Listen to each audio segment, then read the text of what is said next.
And we're on the air again this time, hopefully with audio this time. I see the audio in the monitor, the audio mixer. Stuka Joe again, the second try for this test video. And I think we have audio. We don't have any viewers yet, but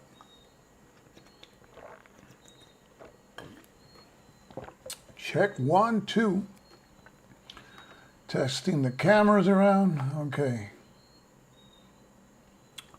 Let's see. What do we have? Audio. Let's see if we have a viewer first. And I wish pop out chat. I can pop out the chat. That's good. Can I move it around? I can move it around. Okay. Now we have audio. Yes. Okay. I can see here Ed again and Jeff. Thanks. Okay. And let's wait till we have a couple of more people to start this. This is supposed to be the third. What's the camera? Oh, there's the camera. Okay. Third test video. I want to do some live streaming, and it's multi-camera, and you know, when you think about it, this hobby is not just wargaming, it's editing, it's setting up cameras, is trying to talk and not have any dead time. And we have Carlos Diaz. Vaya, ole, Carlos. And so to keep it interesting, nowadays, you know, wargamers that we do YouTube videos, you got to keep it interesting. You're competing against Netflix and everybody else, you know, all the content creators. And for some, we're even competing against the regular board gamers who they have their video channels and they do a lot of neat stuff with their videos. It's like they're, of course, and they can do it because their games are simpler. I suppose they have more time to study this stuff about video editing. So we have 3 viewers for now, so let's keep on testing here. Yes, Carlos from Spain. I was supposed to do something different today. Well, not different. Show you a unfreeze effect straight from the map there. You see the camera here. And I'll change to the, you see that camera there? This is the camera that I use for filming, which is the iPhone 11, right? And you see that there is a little holder here for something, and another holder that comes down here. Well, there's a holder that I used to switch cameras, which is this one. I just charged the batteries. And you see it's working because it has that green light on. And I can switch cameras from here remotely, you see? Switch to this camera then, and camera 3. So it switches cameras. So let's go back to camera 2. And what was supposed to arrive today, para Carlos, lo que se supone que llegará hoy, is a little numeric pad, un control que tiene unos números. It has some keys, and with that I can freeze and unfreeze the image. But thanks to Amazon, well, it didn't arrive even though it said it would, so I still have to wait till that arrives. But I can do the freeze and unfreeze today because I set up my keyboard, which, if I take out this camera, I'll be able to show you the let me show you the arrangement here that I have. So this is my desk, right? And this is the switcher. I just hit the fade to black button. So I'm hitting the camera again and take the fade to black out. So this is a switcher. You see the cables coming in. And right now I have 3 cameras. This is the camera that goes on the map. And let's see, the chat went off. Got also Josué Virella de Puerto Rico. Anda, vaya boricua. And Jeff is also there. So, and Mick 646. Hello guys. If you see anything that's not supposed to happen or it sounds funky or anything, let me know. This is the whole purpose of this thing, is to make sure this works. So this is the switcher box. So this is a nice piece of hardware where the cables from the cameras come in. Like, this is an HDMI cable that comes in from an iPhone and from another iPhone. See, and the iPhones that I use is that one, which gives me the side view, and the other one goes here for the map, which we'll play around with that later. And then this black cable is the third HDMI camera, which is another iPhone. So, see, I'm an iPhone freak guy, so all my cameras are iPhones. And it goes here, and from here I can switch cameras. So I'm going to switch to the side camera, and I'm going to switch now to the webcam. And you can see me here in the webcam. So going back to the map camera, which is the one I'm moving around. So this is for those of you who are interested, Blackmagic ATM Mini Pro. There it is. So that goes to the computer, and I'm using the Blackmagic, this is the Blackmagic, what is it called? OBS Studios. And you can see it here. OBS is here. And it's a free program where a lot of people use it to broadcast videos. And the OBS has a feature. It's a plugin where I can freeze and unfreeze the camera. So let me switch cameras to the webcam, right? Not the webcam. So I can freeze and unfreeze the image, and I'm going to do it now. So I'm talking here, and I freeze the image. You see, it's frozen, but the audio, you can hear me. Now I'm going to unfreeze it, and so I'm going to move like this, and I'm going to freeze it, and then I unfreeze it. See? And you're saying, why are you doing that? You look stupid. Yeah, of course, because the purpose is not to do it when I'm filming myself. It's the desk, it's inverted, yeah. The purpose is to use it in the map. So let's switch to the map. The purpose is to do this. For example, let's suppose that I have these 2 units in combat. So the idea is that I can play a game and move things around, but you'll never see my hands on the map.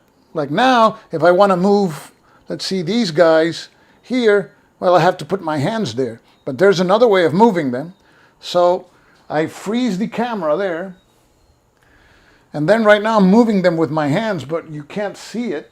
And now I unfreeze, and there they are. And I did it live, which is kind of cool, actually. You don't see my hands and all these hairs falling on the map and, you know, gross stuff like that. So that's the cool feature. Let's put these back. And what we can do maybe a turn of this game in a jiffy. So this is, for those of you who are interested, The Lion of Khartoum. This is a game published by White Dog Games. And I'll be doing the freezing and unfreezing, just to give you an idea. It brings a player aid card, which I have on the other side of the map, which I'm showing you now. You didn't see when I moved the camera from side to side. And this is a player aid card where you place your units that are available or spent. And it's also a game that uses cards. So here are the cards on the top of the map. And what kind of cards does the game bring? Well, it brings these banner cards. And the banner cards are the ones that dictate the action of the banners or the divisions of the Muslim army. So let's say that I flip a banner card, right? And for example, this one, it's activate the banner which is the closest in terms to areas from area 1. So, I mean, we just started the game. If that were to happen, you can see that all the banners that are on the map are probably at the same distance. So let's say that of all the banners that we have on the map, we choose to activate the black banner there. Well, so it activates, and for some reason it will advance. So it advances into Fort Omdurman, and there's no opposition, so it will keep advancing. In this game, when these banners advance, they do after you set up your defenses. And let's suppose there's defenses there, and then you would have the battle there. So I just gave you, by just fooling around a little bit, an idea, and you saw the movement of the how do you call it, of the units on the map without my hands having to get in the way. And I did that without the remote control. You didn't see that, but I was stretching over here to my desk and hitting the command. So the idea is that you'll be seeing that while I control the camera here, right? But that keypad is here, so when I freeze and unfreeze here. I can move the camera around here, I freeze, move the camera around, unfreeze, freeze, unfreeze. So it's very simple, and I can use both of my hands and talk at the same time. And the idea is to be able to play a game live as if it was edited. Because one of the things, War D. Robe, the Hugh Hefner of War Games. Nice to see you. And the idea is to keep things interesting, to create the illusion of many cameras, because right now, even though I have 3 cameras, but when I'm doing the map thing, it's really just that camera, one camera. Freezing and unfreezing creates the illusion of many angles, and that keeps interest. When you watch a Hollywood movie, they don't have the same camera fixed on the movie for 2 hours, right? So, yeah, it's a lot of work. Yes, it's a lot of work. I mean, it looks easy. It's a lot of work. But I think in the long run, it's interesting because it allows me to provide to you content that is interesting, because you're going to have many different angles without any hands on the screen. You'll be able to look at the information very close to the map. It's important in wargaming and maybe in, say, board gaming. There's a lot of information on the map, on the counters, and if you're filming from 30,000 feet, it's hard to see what's actually happening. You have to take the person's word for it. So I do all this in the editing process. You see these transitions here? I do those in the editing process. But now I'll be able, with the freeze and unfreeze, let's see, I fixed the angle of the camera there. I freeze it, and then I just move the camera around to another place. I unfreeze it, and I freeze again, and then I unfreeze it. You know, I can show you different parts of the map very quickly with a fade effect without, seeing my hands and all that kinds of stuff. Now, there's a challenge to that, because what's the thing that also I know people don't like to see in videos is, or they don't like to experience two things, which is dead time. And sometimes when somebody's playing a game live, it's inevitable. Oh, I forgot about this rule. Let me check the rule book. And meanwhile, all you guys have to wait. And I mean, that's one of the challenges of playing live. You have to know the game well enough that you won't be interrupting to go to the rules. There you have nothing. I mean, you don't have a choice. The other thing that people, I think, don't like is the fixed camera angle for the duration, like 45 minutes. Normally what people do is they put a camera in an angle so that covers all the map. That way you can see all the action, but you really can't see it because it's too far away. You see? So, and the third thing I think people don't like to see is when you have a camera and you are moving the camera around to film different parts of the map, you get motion sickness, right? So it's a challenge, but I want to do it live. And by using this system, freezing and unfreezing, you don't experience the motion sickness, and we can have that effect of fading in, fading out, which you can create the illusion of movement from one hex or one point to another. The challenge is always going to be the dead time, that I don't forget a rule, or I have to check to see if I'm doing this right. But that's on me. That's part of the challenge of doing this. So let me see the comments here. You're putting other YouTubers to shame. Well, no. I always tell people what I do, and I have people that write to me, and if you want to write to me, I'll tell you what I do. I mean, this part, this setup is kind of complicated. This is nothing that because it involves plugins, it involves programming this, for example, this remote control. It took me 2 days, and I just faded to black here. That remote control took me 2 days to program. This is complicated, but you can do a really nice video using some of these techniques with one iPhone and a small tripod. It's the concept of multi-scene, a lot of scenes put together, and I think that's what makes it interesting. Because as I said before, we're competing against Netflix, against a lot of people, and it's hard to, if you have a video and the camera is, the 30-foot angle, for watching that for 1 hour and a half, it's tough. It's tough. So let me see if you have any questions. Fire away. I'm in front here of the chat. Let me see here. It's a lot of work, yes. Oh, the crickets. You don't like the crickets. Do you hear, can you hear crickets in the background?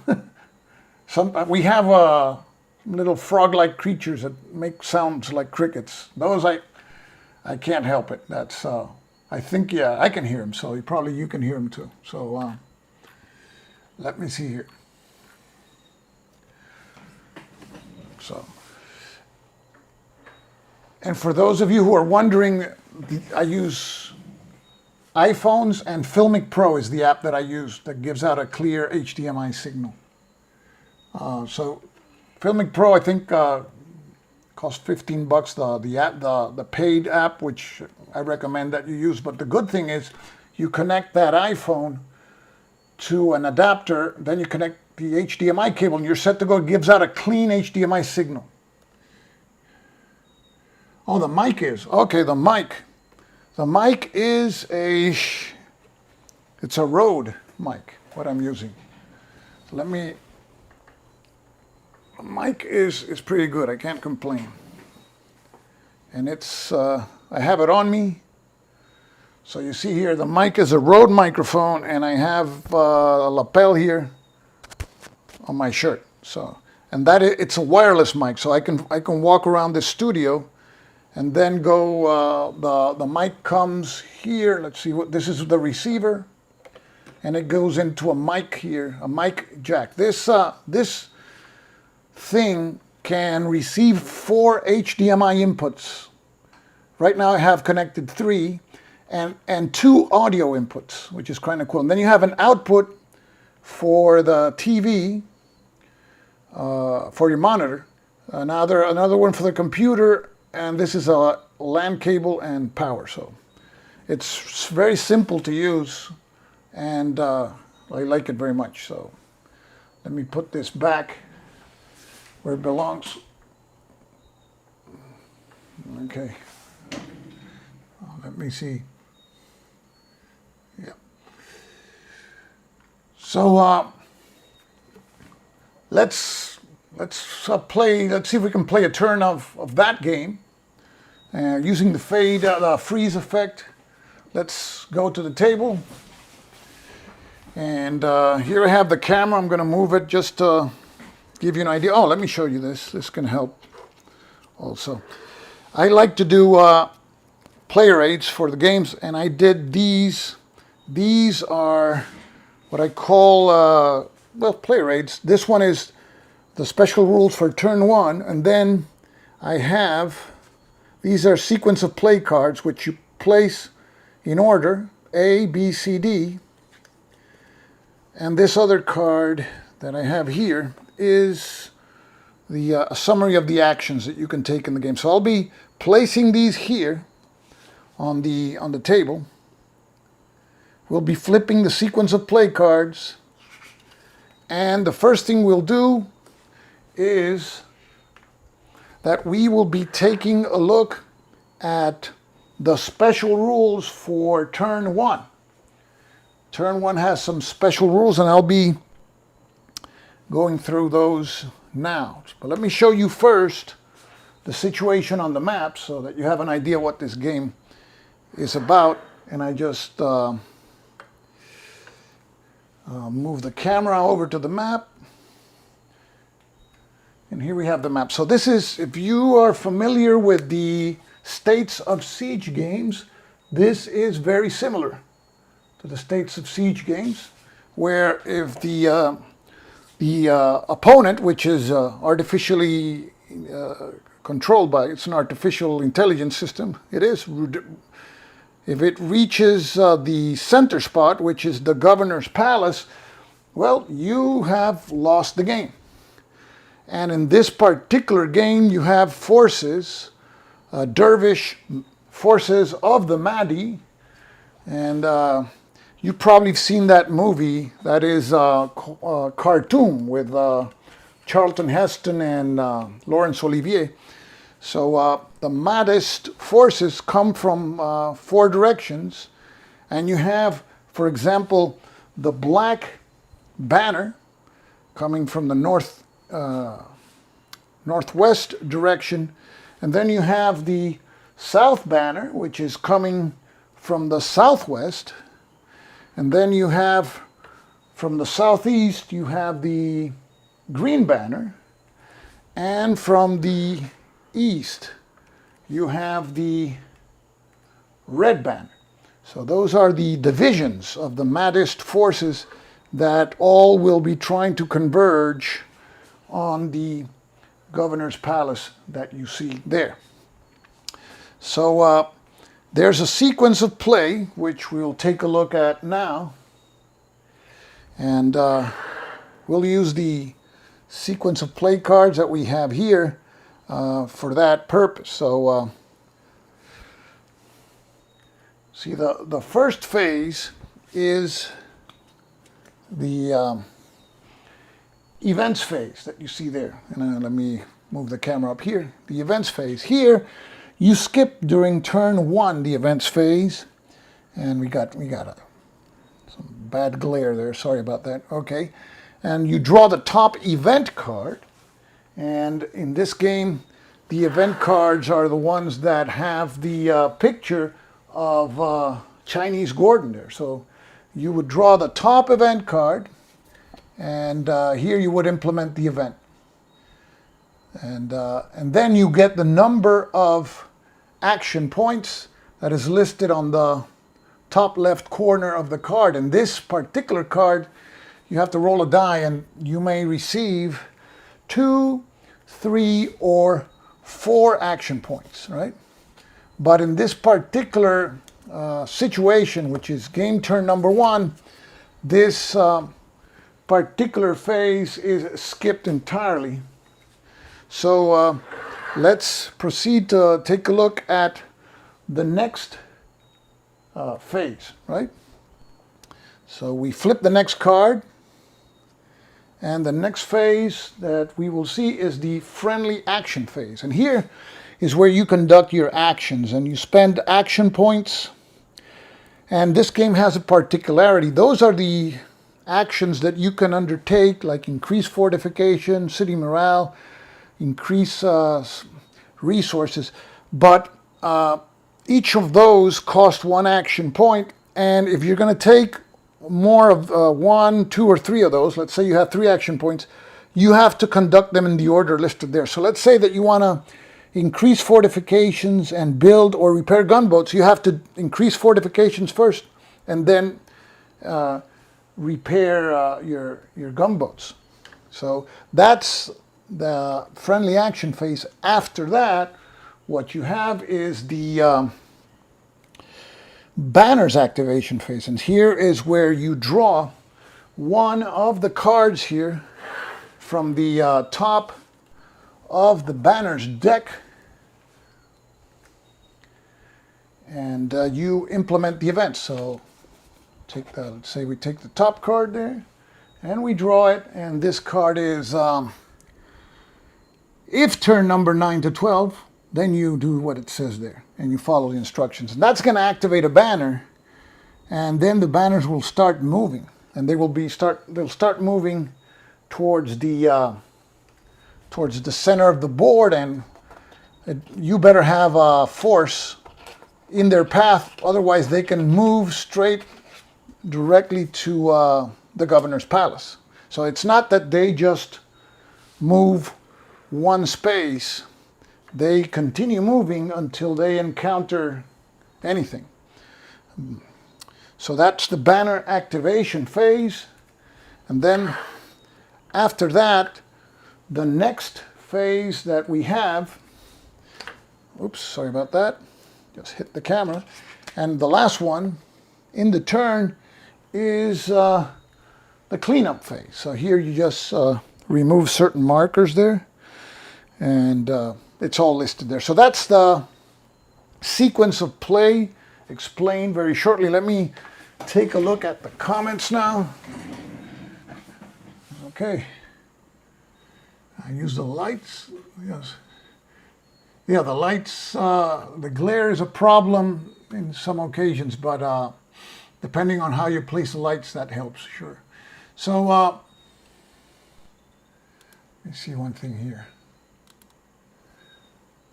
Just a second. Okay. So that is the sequence of play. So if we're going to play a turn or something, let me get back here. First thing that we will be doing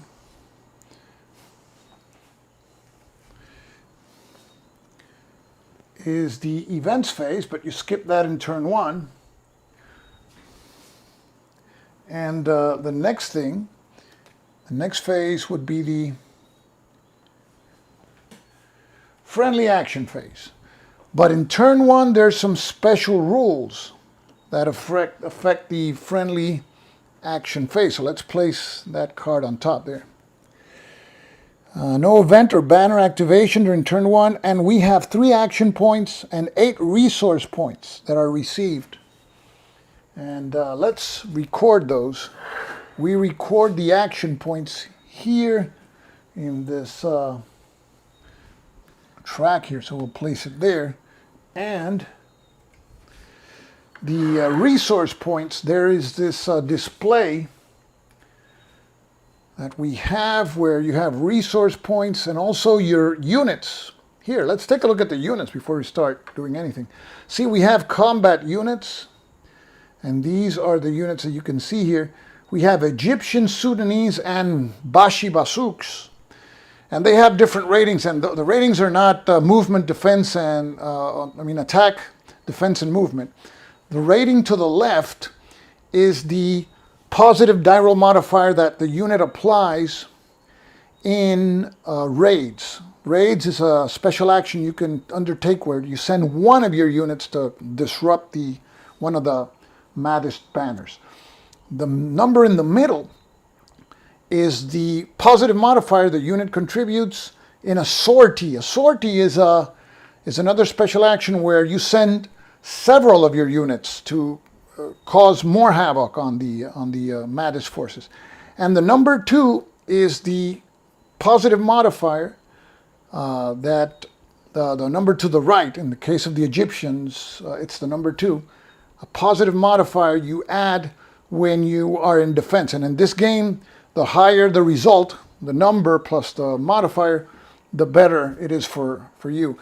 you have units like these units, and notice that you have Egyptians, Sudanese, and Bashi Basuks, and the Sudanese are very good in raids and sorties. Not so good in defense, just a +1. The Egyptians have a +2, so they're better in defense. Bashi Basuks, they don't contribute anything in sorties and in defense, and just 1 in raid. So even the game designer recommends in the designer notes, the Bashi Basuks are there, use them to absorb losses. Now, you can deploy these troops on the map, which is one of the cool things about this game is, it uses the states of siege mechanic. And people will say, oh, state of siege, it's not very realistic. It's you don't see your forces because what you see is always the enemy approaching. But in this game, you do see your forces. Let me see if I can find my pointer. I can't find it here now. In this game, you can see your forces, and your forces, you send them out. So there's an action in this game that you can undertake, which is listed here. It's the set up a defensive position. So if you spend an activation point to set a defensive position, you can pick, for example, your units from the available troops. Let's say I'm going to pick my Egyptians. I'm also going to pick a leader. I'm going to pick Stuart. And I'll pick one of my guns. And then what I do is I place those somewhere on the map. Let's say I think that the white banner will be moving, so I place those here in this space here, in the southern ramparts. And if the white banner does move and those units get activated, well, those units will be able to defend. And of course, they'll start incurring in losses, and there'll come a time where you don't have enough, and then you have to consider whether you're going to levy the citizens of Khartoum into fighting against the Mahdist forces. And there's where your civilian morale will suffer. At the beginning of the game, we placed the relief force marker there in the 12 spot, and the civilian morale also. If the game turn marker reaches the relief force, you win the game. But civilian morale is kept track of here. And you see that it starts at 12. And if you lose a point of civilian morale, for example, it moves, let's say, to 10. Here. Now you can see, okay, it moves here to, it starts at 12, moves to 11. And if you lose more points, it can have a negative impact. Let's say if it reaches here, the number 9 box, you see there's a -1 below that in die rolls that you have to make for various purposes, including combat. There'll be a -1 because your civilian morale is low. And the same situation you're going to have with the resource points that you start the game. Certain actions cost resource points, and at the beginning you're going to have 32, but they will start dwindling, and when they reach 18, then you'll have another -1. If your civilian morale causes a -1 and your resources that are 18, you're going to have a -2. So the things are going to start deteriorating, and this game, the objective, of course, is to be able to hold out as much as you can until that relief column arrives, and the relief column starts in the 12 box, and I believe there's events that can move the relief column closer, like to the 11 box, or further, the 13 box, so you don't really know when that relief column will be arriving. So let's take a look at more of the special rules for game turn number 1. We can spend up to 3 action points and 8 resource points, which are received specifically for the first turn. So you don't use the initial allotment of 32 resource points. You have you can spend these 3 action points and 3 resource points.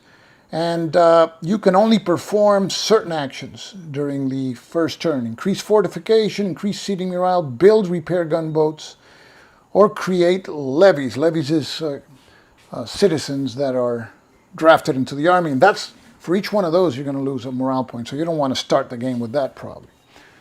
So we go back to the phase that we were playing, which is the friendly action phase. And now we choose which of the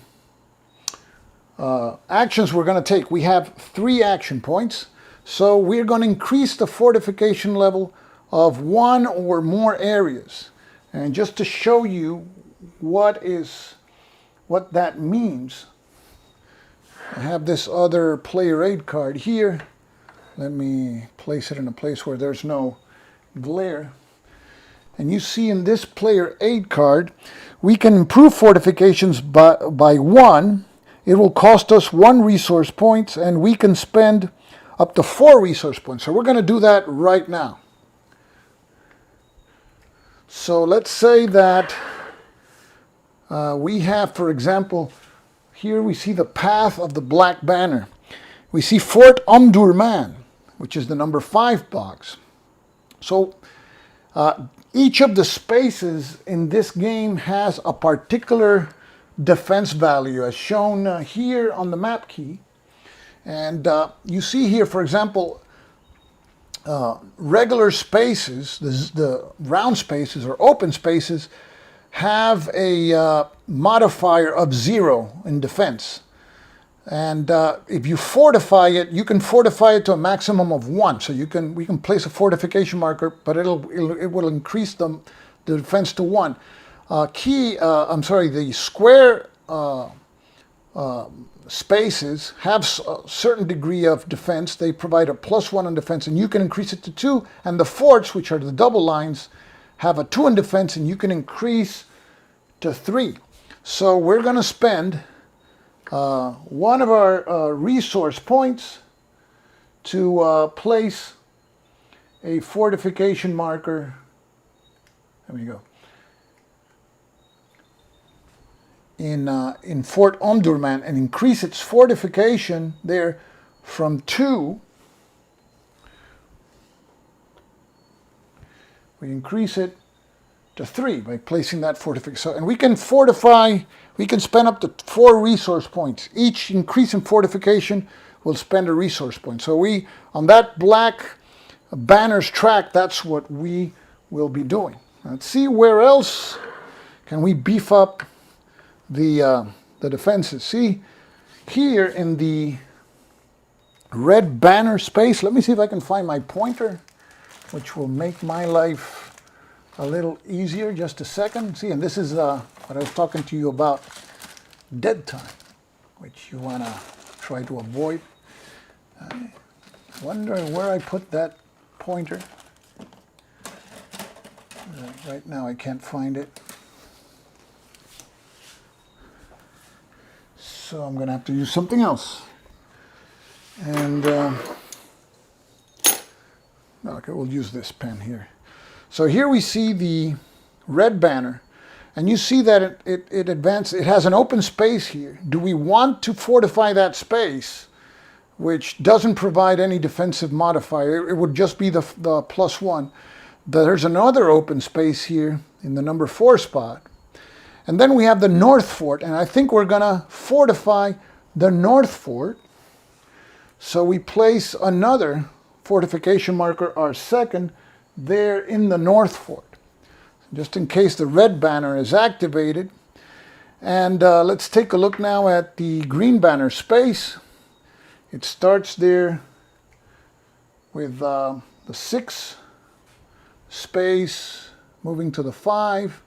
And then we have the Eastern Ramparts, Fort Burri there. So we will be placing a fortification marker here in the eastern ramparts. Okay, and the other space, so we placed 3, so that burns 3 resource points for now. And then the last one that we have is the one for the white banner. And you see the white banner there, 6 spot. And notice these spots here that have these blue circles. That means that we can send our gunboats there because these are river areas. And we have, at the beginning of the game, we have, in addition to our troops, we have leaders, as I showed before, we have heavy and light guns, and we have gunboats. And that's a mistake. At the beginning of the game, we have 2 gunboats, not 3. We can purchase a gunboat. So we will be placing a fort marker here in the southern ramparts. And with that, we spent 4 resource points. So that means that now we have to deduct the resource points from our track there. And we have 32 resource points minus 4. Now we have a total of 28. So we deduct those right there. So that's what we did right now, was the action of increasing the fortification level. That's one action. And of course, when you perform an action, you have to deduct the action points. So we started with 3 action points. And after doing that, we still have 2 action points. So see what else we can do. And remember, at the beginning of the game, in the first turn, we can't conduct all the actions listed there. Only increase fortification, increase city morale, build, repair gunboats, and create levies. Now, also in the first turn, the banners won't be moving. So this is, if you saw what's called Cartoon, the movie, Gordon arrived at the city before the Mattis forces actually started besieging the city. So that's what this represents, that period of time. Not a lot of time, but a certain time where Gordon used to build the defenses. So we've increased the fortification level. Our second action point is going to be used to increase the city morale level. So city morale right now is at 12. So by increasing city morale, that marker now moves to the 13 box. And notice what happens in the 13 box. We have a +1 die roll modifier. And you see it there beneath the counter there, that +1. So that's going to help us if we have a battle, a raid, a sortie, that kind of thing. So let's go back to what we can do here. We've done the increase city morale, and I'm just showing you this one. This one is the available actions in the first turn. So we can either build a gunboat or create levies. We're not going to create levies because that's going to decrease our city morale. I mean, so citizens don't want to be impressed into fighting. That pisses everybody off. So what we will be doing is building a gunboat. So we take from our pool the remaining gunboat that you see there, and that one we place it with the available gunboats. And so we're going to have a total of 3 gunboats there. And we just conducted the actions for the first turn. So we've just finished that phase for the first turn. So we go to the next phase, and I'm using these sequence of play cards. And it's the banner's activation phase. And I should have put a prompt there somewhere that it says that in the first turn, they don't move. So by special rule here. Again, the first turn rules, no event phase or banner activation. So we skip the banner activation phase. And we go to the last phase, which is the cleanup phase. Here we would remove disorder markers. There's none. We return used troops to their available boxes. Well, we don't have any troops there. We didn't deploy any. We would return leaders, shuffle enemy banner activation cards, and important, decrease resource points by 1. Yes, that we have to do. So the resource points goes from 28 down to 27. So we do that, and what else do we do? Well, it says to check for victory conditions and advance the game turn marker. So we would advance the game turn marker, and you see it there. So it moves to the number 2 box. Okay? And that's the first turn of the game, which is like a special turn there. I like watching paint dry. Interesting. Thanks. So that's like the first turn. And I think that's where I'm going to leave this test video. And with the equipment that I'm waiting for, that little pad, I'm supposed to freeze and unfreeze a lot quicker than I did here, because here I had to stretch back to the table to do that. But I wanted to do it to show you what you can expect the video to look like. I don't have to show my hands in the videos, and I think it's switching angles keeps it interesting. And so I appreciate you guys sticking there and watching this. And I think I'm gonna leave it there for now. If I receive that equipment, that pad, I should receive it maybe tomorrow, Wednesday. I'll do another test video.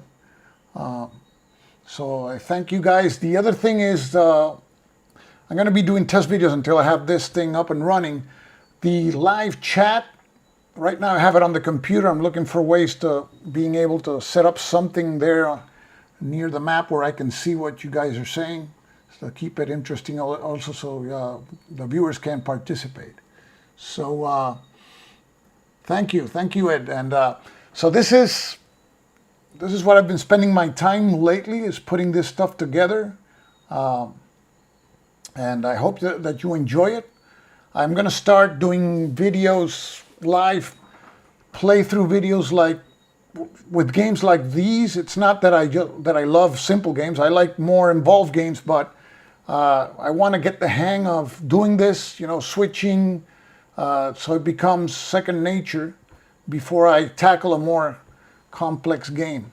And I think a lot of things can be done with this. You could have, for example, a video where I have the designer in a what do you call it, a picture-in-picture, and I'm moving things around on the table while the designer is explaining things. And I think designers would like that, because you can actually talk about specific aspects of a game, a particular game mechanic. Like, I don't know, like imagine interviewing Mark Simonich, and he's going to talk about the, he has a mechanic in his games, it's not zones, it has to do with zones of control. They're slightly different than other games. And explaining that would be really cool, because you can actually see close up that particular mechanic being explained, not by me, by the designer who's somewhere else. The great thing about this technology is,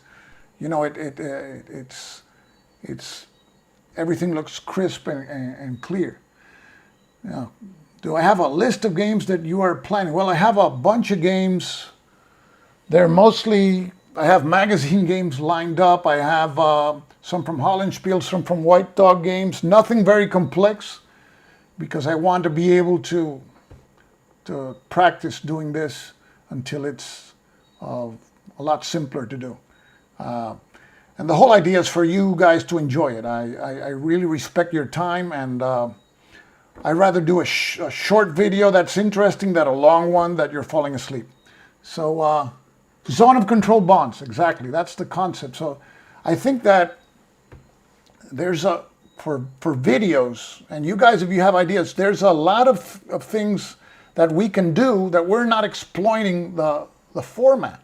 And I know everybody does unboxing videos, and that's fine, and review videos where you give your opinion about the game, or playthrough videos. Yeah, but like a designer notes video. Take the designer notes of Ukraine 43, but you have the designer with you, and you put the counters in situations on the map. The great thing about this setup is that you can focus on a little area of the map, and there you have your little example. You see, and that's all you need to see. You don't have to see the turn record track when somebody's explaining you zone of control bonds. So that's the whole thing, and you'll have the designer talking about it, and you'll see the counters moving, and I think it's great. I think it's a great tool. I like to do also extended examples of play. Like I take a playbook from one of these games, and I just move the pieces around as stated there. Now I've found in some games, which I'm not going to say, that some of the extended example of play have mistakes themselves, and it's basically because they were done at a time where the rules had not been finished or something, and it happens also. But I think it's interesting because if you want, you can download the extended example of play, the rule book from the website, but you don't have the game in front of you. This setup allows you to see the game right there as if you had the game in front of you with a close-up. And it gives you a good idea if that's the game for you or not. See, I'm not here to sell you a game. I'm here to show you how they work. And I know what I like, but it's no use for me to stand up in front of a camera and tell you, for me, I think Upfront is the greatest game ever invented. You don't need that, right? That's my opinion. I mean, I love Upfront. Maybe it's one of the best, but that's my opinion. But my opinion, is better as everybody's opinion. I like to show you how the game works, how the game functions. And if you go and say, man, Joe, I don't like that. I don't like that game. I tell you, well, that's great. I saved you $80. That's the whole point. I'm not here to sell you a game. And so that's the whole point. And I hope to be able to do that in some cases live when I know the game well enough to show you maybe one turn or two. I mean, if it's a 20-turn game, you don't have to see 20 turns of the game, really, to understand how it works. Some games like that Brave Little Belgium playthrough are just better games to televise. It's like sports, Hockey is a great sport. I've seen hockey live, but in TV, it's hard to watch for some people because you can't see the puck. I know my Canadian friends are going to say, screw you, Joe. Hockey's the best sport in the world, but the same happens with war games. Yes, the Churchill video. For example, extended examples of play. I did the Churchill video in 2014 or 15. And people still write to me, hey, thank you for the video. It's helpful because that's what I like to do. Something that is helpful 4 years from now when you pick up the game. I really think that games are not, I don't think the purpose of gaming video, of war game videos, is just to show you the game of the week. Hey, this game came out. Look, it has nice counters. Hey, it has a mounted map. Hey, I like to show you how the game plays because maybe you buy a game from GMT today, but for different reasons, it happens to all of us, you don't get to play it this year. You get to play it sometimes next year because you saw a movie on the topic. And then you go, I want to see if there's their video on it. Oh, there's a 2-turn playthrough. Let me take a look at that and say, oh man, this is easier. And then when you read the rules, what happens is you have seen a video how it plays, you start relating the rules to the video. It's easier to learn if you already have certain familiarity from the video. The video is not going to replace a rule book. That would be the most excruciating thing to watch, is a video of the rules. Imagine Churchill, and I'm going to do a video of the rules. Rule 2.21 says this. Nobody can watch that. That's not the purpose of the videos, to substitute the rules. But if you see playthrough of Churchill, a one-turn playthrough. Remember, all these games have the same sequence of play. I don't know of any game that on turn 5 the sequence of play changes dramatically, or it's always the same sequence of play. It's a rote thing. So after you watch 1 or 2 or 3 turns, you got a basic idea. So when you go to the rule book to read about it, you know that this phase is coming after the next one, and you can relate and put things in perspective. So I think that's the great thing about videos, and I don't think it gets exploited enough by wargamers. That's the kind of videos I like to make, the playthroughs. So those are the videos that I like to make. Designer interviews are great. I've gone to conventions. I've been able to interview people there, and the designers are like, you know, they love talking about their games. You know, it's their babies, you know? And when you get a designer, people ask the same question, oh, when did you start playing board game? What was your first game?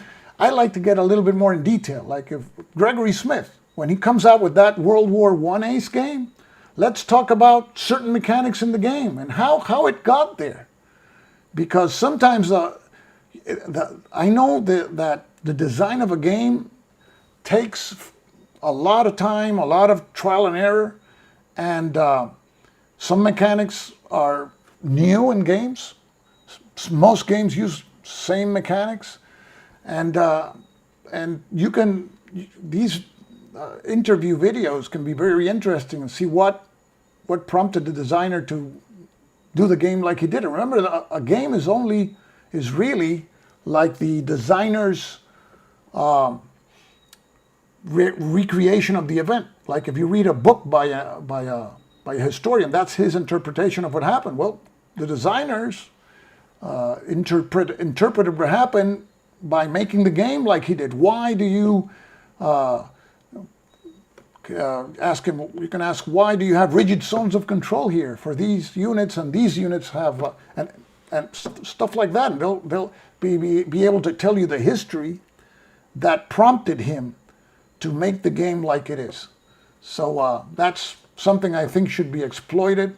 I know my colleague and good old friend Dan Pankeli is doing a lot of good stuff, getting to talk with designers about specific games, game publishers, and that's great. I think the hobby needs more of that, so that you know that these games.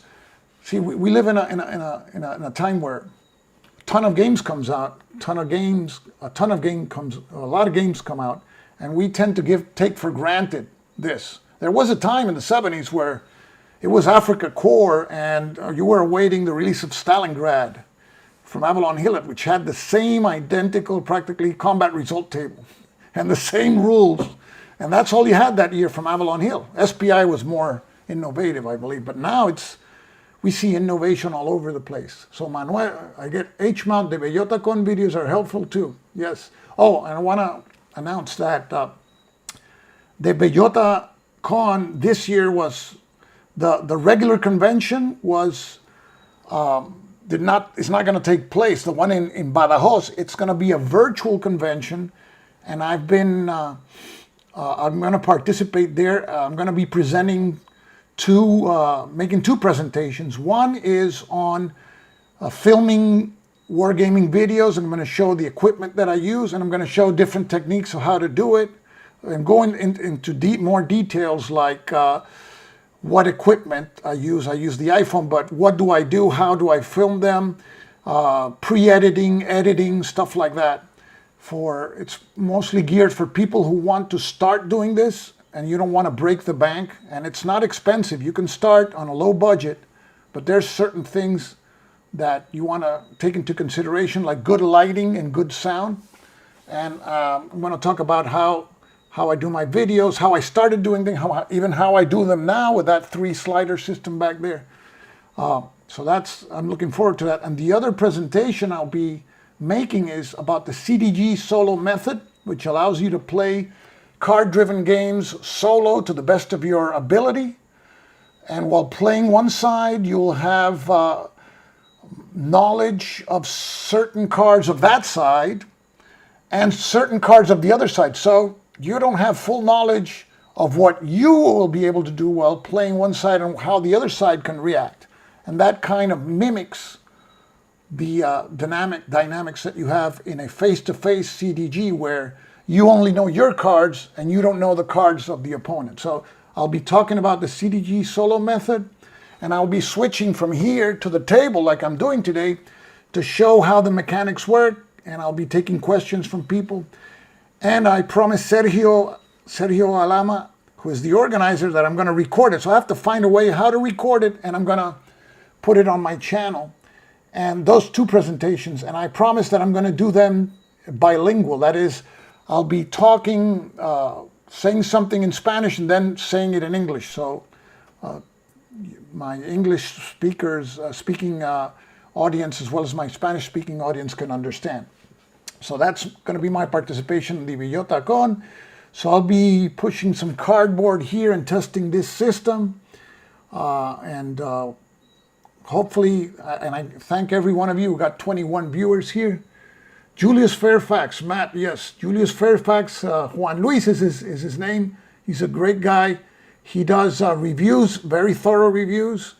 And yes, and he's a regular there at the Bellota Con. The Bellota Con is if you guys are not in a hurry, I don't have to leave now, but the Bellota Con is a really unique experience. I've gone to Consim World in Phoenix, and that's Consim World Expo, which is the Monster Con. You have these in the hall. You have these monster games, and there's games, regular games being played, and it's a great gaming convention organized by John Kranz. And you have people there, mostly from the United States, but there's people from Australia. There's my friend John Sai from Philippines. He goes there. We have people, and the Bellota Con has a particularity that the Spanish designers are more influenced by Eurogames. So you see the crossover from Eurogames to war games being there in that particular area. And the Bellota Con also, because it's in Europe, you have English designers, French designers, and I know Sergio wants to make it the #1 con in Europe. So, see, eventually we hope we can have Polish designers, German designers, Italian designers, because there's in all these countries you got wargaming communities there, and the interaction is great because you see that marriage of Eurogames with war games. You see, for example, Eurogame mechanics. You see a lot of wooden pieces when you need them, right? When there's no differentiation, you don't need to have a counter for everything. It can be some wooden pieces, but at the same time you have the asymmetry there. Like, and I know Volko Runke goes there. He's been he has his series now. The Nevsky game. He's coming out with Almoravid, which is the Spanish Reconquista, and in that game it uses Eurogame mechanics, and you can say that the coin system uses Eurogame mechanics also in a certain way, and he's using those mechanics in that system, the Nevsky system. You have wooden pieces that represent your armies, and so it's a great way of seeing what's coming out of Europe and America at the same time, which makes it very interesting. And then I was born in Spain, in Barcelona. I feel right at home because I speak Spanish, but many of the people there speak English. So, and then Badajoz is a beautiful city. It's a very safe neighborhood. You can walk around Badajoz at 2 in the morning. It's a great place. And then you can hop on a car and drive 20 minutes, cross the border into Portugal, go to Elvas, and take a look at the castles there and the fortifications you have from the era of the Moors. And those same fortifications were upgraded during the Napoleonic times, because Elvas was the gateway to Badajoz during the Napoleonic times. Badajoz was